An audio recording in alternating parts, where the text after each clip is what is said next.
नमस्कार विद्यार्थी मित्रांनो, मी संभाजी आळंजकर तुमच्या सर्वांचं स्वागत करतो ई स्वयं अकॅडमीच्या ऑनलाईन प्लॅटफॉर्मवरती. स्पर्धा परीक्षेच्या या खडतर पण तितक्याच सुंदर प्रवासात तुम्हा आम्हा सर्वांचे स्वागत. जेव्हा आपण MPSC, सरळ सेवा किंवा इतर कोणतीही स्पर्धा परीक्षा देण्याचा निर्णय घेतो तेव्हा आपण आपल्यासमोर अनेक विषय उभे राहतात. इतिहास, भूगोल, राज्यशास्त्र, अर्थशास्त्र हे विषय आपण वाचून समजून घेऊ शकतो. पण एक असा विषय आहे ज्याची भीती बहुतांश विद्यार्थ्यांच्या मनात असते, तो विषय म्हणजे विज्ञान. ओके, तर बॅनर बघून तुमच्या लक्षात आलं असेल की आपण आज विज्ञानविषयी बोलणार आहोत. बघा, अनेक नवीन विद्यार्थ्यांना असं वाटतं की माझा सायन्स बॅकग्राऊंड नाही. जे आर्ट आणि कॉमर्सचे विद्यार्थी आहे अशांना सायन्सची भीती असते. त्यांना असं वाटतं की मग मला सायन्स जमेल का? तर मित्रांनो, एक गोष्ट लक्षात ठेवा, स्पर्धा परीक्षेच्या या युगामध्ये विज्ञान हे तुम्हाला सायंटिस्ट बनवण्यासाठी नाही, तर एक सजग अधिकारी म्हणजेच एक वैज्ञानिक दृष्टिकोन असणारा अधिकारी बनवण्यासाठी असे प्रश्न तुम्हाला विचारले जातात. आजच्या या व्हिडिओमध्ये आपण पाहणार आहोत की अगदी शून्यापासून सुरुवात करून विज्ञानात पैकीच्या पैकी गुण कसे मिळवायचे हे आपण इथं बघणार आहोत. त्यासाठी व्हिडिओ शेवटपर्यंत बघा, कारण विज्ञानाचा हाच मार्ग तुम्हाला यशाच्या शिखरापर्यंत घेऊन जाणार आहे. लक्षात ठेवा. ओके, चला बघा, मेरिट ठरवणारा विषय विज्ञान. आता आपण सरळ सेवेची काही विद्यार्थी तयारी करतात, कामगार भरती जाहिरात आहे तिथं सरळ सेवेला म्हणजे जो GS विषय आहे त्यामध्ये, तर GSला 5 टॉपिक आहे, 5 सब्जेक्ट आहे आणि 5 सब्जेक्टमध्ये तुम्हाला 5 सब्जेक्ट आहे आणि 15 प्रश्न आहे. 5 ते 7 सब्जेक्टला 15 प्रश्न म्हणजे एका विषयावर तुम्हाला 2 ते 3 प्रश्न विचारले जातील. तर विज्ञानाचे तुम्हाला 2 ते 3 प्रश्न असणार आहे. परंतु जर MPSC कडे गेला, ग्रुप C किंवा ग्रुप B, तर तिथे तुम्हाला किती 15 प्रश्न असतात आणि ते खूप महत्त्वाचे असतात. बाकीचे विषय तुम्ही रट्टा मारून करू शकता, परंतु विज्ञान विषय तुम्हाला समजून घेऊनच करावा लागतो, तेव्हा तुम्हाला तिथं त्याचे मार्क भेटतात. बघा, विज्ञानाचा अभ्यास करताना आपल्याला काय दृष्टिकोन समोर ठेवायचा किंवा कशाला टार्गेट करायचं ते लक्षात घ्यायचं आहे. विज्ञानाचं काय मुख्य 4 भाग पडतात. कोणते? मुख्य 4 भाग आहे. स्पर्धा परीक्षा आणि विज्ञान आपण बघणार आहोत. मुख्य 4 भाग आहे. नंबर 1, पहिला कोणता? पहिला आहे जीवशास्त्र. जीवशास्त्र म्हणजेच बायो. दुसरा आहे भौतिकशास्त्र. भौतिकशास्त्र, फिजिक्स.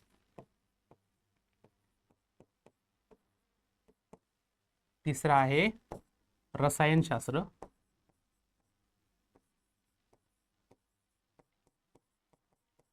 म्हणजेच केमिस्ट्री. आणि चौथा महत्त्वाचा स्पर्धा परीक्षेच्या दृष्टिकोनातून चौथा आहे आरोग्यशास्त्र. म्हणजे हे आपल्या डेली रुटीन लाईफ विषयी महत्त्वाचं आहे. आरोग्यशास्त्र काय? हायजीन. ओके, आरोग्यशास्त्र आणि हेल्थ म्हणजे हायजीन आणि हेल्थ. ओके, तर जीवशास्त्रामध्ये स्पर्धा परीक्षामध्ये या भागावर सगळ्यात जास्त प्रश्न विचारले जातात. यामध्ये मानवी शरीर रचना, वेगवेगळी इंद्रिय संस्था, आजार आणि त्यांचे प्रकार, तसेच वनस्पती व प्राण्यांचे वर्गीकरण यावर याचा मुख्य भर असतो. ओके, नंतर सेकंड काय आहे? रसायनशास्त्र. रसायनशास्त्रामध्ये द्रव्याची अवस्था, अणूची रचना, आम्ल आम्लारी, रोजच्या जीवनात वापरली जाणारी रसायने यावर प्रश्न रसायनशास्त्रामध्ये विचारले जातात. थर्ड आहे भौतिकशास्त्र. यामध्ये काय आहे? प्रकाश, ध्वनी, वीज, कार्य, ऊर्जा आणि शक्ती, तसेच गतीचे नियम यासारख्या संकल्पनावर आधारित आणि काही सोपी गणितीय उदाहरणे सुद्धा यामध्ये विचारली जातात. आणि यामध्ये सगळ्यात महत्त्वाचं, ज्यावेळेस आपण स्पर्धा परीक्षाचा अभ्यास करतो तर एक वैज्ञानिक दृष्टिकोन कशासाठी ठेवला जातो की जो काही अधिकारी आहे, सपोज आरोग्य विभागामध्ये, तर तुम्हाला हेल्थ आणि तुमचं स्वास्थ्य हे खूप महत्त्वाचं असतं. त्यासाठी त्या रिलेटेड प्रश्न तुम्हाला इथं विचारले जातात. तर मग यामध्ये आरोग्यशास्त्रामध्ये काय विचारलं जाईल तुम्हाला? जीवनसत्वे, खनिजे, कुपोषण आणि विविध साथींचे आजार यावर हमखास तुम्हाला प्रश्न विचारतात. विशेषतः काय? आरोग्य सेवक आणि तत्सम पदासाठी 12वी सायन्सचा बेस लक्षात ठेवून आपल्याला अभ्यास करावा लागतो. हे झाले आपले 4 मुख्य विषय. आता अभ्यासाची योग्य रणनीती कशी ठरवायची. जर तुम्ही सपोज प्रत्येकजण बेसिकपासून चाललेला आहे, 5वी ते 10वी पर्यंत जी स्टेट बोर्डची पुस्तकं आहे ही स्पर्धा परीक्षेचं विज्ञानामध्ये खूप खूप महत्त्वाची आहे. कारण जे काही तुमचं 10वी नंतरचं विज्ञान आहे किंवा मग स्पर्धा परीक्षामध्येच मधले विचार जाणारं विज्ञान आहे, याचा बेस कुठे भेटतो माहिती आहे का, 5वी ते 10वीच्या विज्ञानामध्ये. तर स्टेट बोर्डची पुस्तके स्टेप्स फर्स्ट नंबरला 1 नंबर काय, स्टेट बोर्डची पुस्तके विज्ञानाचा पाया मजबूत करण्यासाठी इयत्ता 5वी ते 10वी आणि शक्य असल्यास 11वी 12वीची निवडक चॅप्टर्स काही महत्त्वाची ते आपण पुढे बघू, ज्यावेळेस डिटेल सिलेबस वगैरे बघू त्यावेळेस. ही पाठ्यपुस्तके वाचणे खूप महत्त्वाचं आहे. थेट कोणतंही जर मोठं संदर्भ पुस्तक तुम्ही हातात घेतलं तर तुमच्या काही लक्षात येणार नाही. त्यासाठी काय आपल्याला बेसिक महत्त्वाचं वाचणं खूप गरजेचं आहे. सेकंड काय आहे, मागील वर्षाच्या प्रश्नपत्रिकांचं विश्लेषण, PYQ ॲनालिसिस. पण हे कधी, ज्यावेळेस तुम्ही एकदा बेसिक रीडिंग करून घ्या पाठ्यपुस्तकांचं, त्यानंतर PYQचे प्रश्न बघायचे, TCSने विचारलेले सरळ सेवेसाठी किंवा MPSCने विचारलेले हे प्रश्न बघायचे. नंतर थर्ड हे झाल्यानंतर काय PYQ कशासाठी यूज करतो आपण, की जेणेकरून तुम्हाला एक ट्रॅक मिळेल. म्हणजे मागचे प्रश्न विचारले तर तुम्हाला असं लक्षात येईल की यानंतर समोर कोणत्या टाईपचे प्रश्न विचारणार आहे, त्यासाठी आपण PYQचा अभ्यास करत असतो. स्टेप 3 इथं काय झालं, स्टेट बोर्ड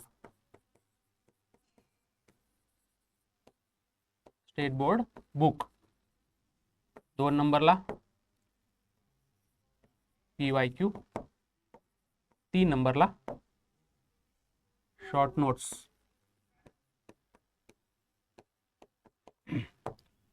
या 3 पायऱ्यांमध्ये आपल्याला अभ्यास करायचा आहे. तर शॉर्ट नोट्स कशा, की विज्ञानामध्ये अनेक वैज्ञानिक नावे असतात, व्याख्या असतात, संकल्पना असतात, त्या लक्षात ठेवण्यासाठी स्वतःच्या भाषेमध्ये, इथं काय असते वैज्ञानिक भाषा असते, तुम्ही त्याला ट्रान्सफर करून म्हणजे तुमच्या लक्षात राहील अशा पद्धतीने काही शब्दमोड करून स्वतःच्या भाषेमध्ये ज्यावेळेस लिहिता त्याला काय म्हणतात, शॉर्ट नोट्स. आणि त्या तुमच्या आयुष्यभर लक्षात राहतात स्वतःच्या शब्दात लिहिलेल्या, हे लक्षात ठेवा. म्हणजे काय होतं, तुम्ही ह्या लिहिल्यानंतर काय होतं, कमी वेळेमध्ये तुमचं रिव्हिजनला फायदा होतो. कमी वेळेमध्ये काय होतं, पूर्ण सब्जेक्ट तुमचा रिवाईज होतो आणि तुमचं कुठल्याही टॉपिकवर कन्फ्यूज होत नाही. बघा, हे झाल्यानंतर महत्त्वाचं काय आहे, बरेच मुलं काय करता, पुस्तकाचं पहिलं पान सुरू केलं, शेवटपर्यंत फक्त वाचत चालायचं, टिक मार्क करायचे, हायलाईट करायचं, एक हायलायटर झालं दुसऱ्या कलरचं हायलाईट यूज करायचं. बरेच जण करता ना, तसं नाही करायचं. आपल्याला रट्टा मारून अभ्यास करायचा नाही. विज्ञानामध्ये रट्टा मारला तर तुम्ही ऐन वेळेवर तुम्ही गोंधळ होतो, तुम्हाला उत्तरं सापडत नाही. विज्ञानामध्ये पोपटपंची चालत नाही, हे लक्षात ठेवा. संकल्पना समजून घेण्यावर भर द्यायचा आहे. प्रकाश परावर्तन म्हणजे काय हे समजलं तर त्यावर कसाही प्रश्न असला तरी तुम्हाला त्याचं उत्तर देता येईल. चित्र आणि आकृत्यांचा वापर करायचा. विज्ञानामध्ये खूप साऱ्या डायग्राम असतात, अन्न साखळी असते. हे जर समोर तुमच्या लक्षात राहिलं तर तुम्हाला लगेच लक्षात येईल प्रश्न कसे असतात. बघा, विज्ञान हा विषय तुम्हाला परीक्षेत नापास करण्यासाठी नाही, तर तुम्हाला गर्दीतून बाजूला काढून अधिकारी बनवण्यासाठी आहे. सुरुवातीला कदाचित काही शब्द कठीण वाटतील, काही संकल्पना डोक्यावरून जातील, पण धीर सोडायचा नाही. पहिल्या प्रयत्नात परीक्षा क्रॅक करायची असेल तर विज्ञानाला घाबरून तुम्हाला चालणार नाही, तर त्याचा सामना करावा लागेल. स्वतःवर विश्वास ठेवा, योग्य दिशेने पाऊल टाका आणि आजपासून महत्त्वाचं काय, स्टेट बोर्डची पुस्तके गोळा करा आणि अभ्यासाला लागा. यश तुमचंच आहे. ओके, धन्यवाद. जय हिंद.